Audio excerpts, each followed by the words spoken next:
Berikut ringkasan terperinci dari poin-poin utama kuliah tentang maqasid syariah, yang disoroti konsep, argumen, dan temuan utamanya dalam format daftar berpoin. Pertama, pengantar konseptual maqasid syariah.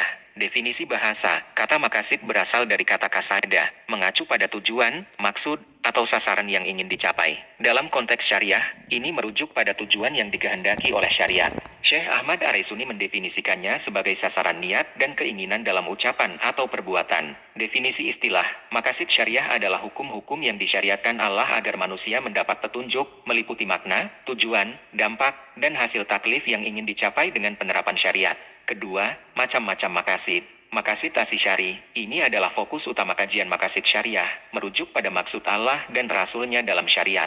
Maqasid al-mukallaf, maksud, tujuan, dan niat seorang mukallaf. Kajian ini tidak menjadi fokus utama kuliah ini. Pembagian maqasid Asy-Syari, maqasid al-hitab, membahas maksud pembuat syariat dalam ucapannya. Perintah, larangan, pujian, dan celaan dapat memiliki makna beragam tergantung konteks dan karinah. Pemahamannya memerlukan ma'arif al-lugawiyah dan ma'arif Asy-Syariah. Maqasid al-ahkam, membahas tujuan, manfaat, dan hikmah di balik pelaksanaan hukum. Ini merupakan tingkatan pemahaman yang lebih tinggi daripada maqasid al-hitab. Ketiga, maqasid al-hitab.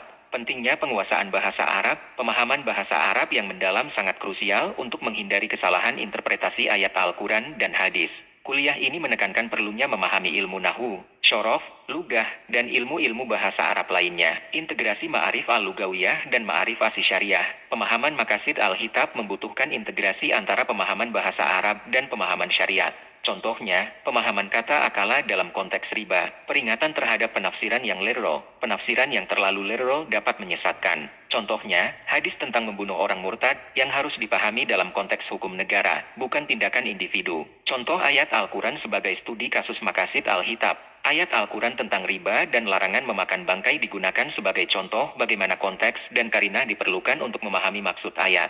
Keempat, maqasid al-ahkam. Ayat tentang zakat. Ayat ini diuraikan sebagai contoh maqasid al-ahkam. Analisis dimulai dari pemahaman maqasid al-hitab, kemudian dilanjutkan ke maqasid al-ahkam. Tujuan syariat zakat. Pembahasan mendalam tentang tujuan syariat zakat, meliputi siapa yang berhak mengambil zakat, jenis harta yang wajib dizakati, dan tujuan pendistribusian zakat kepada 8 asnaf.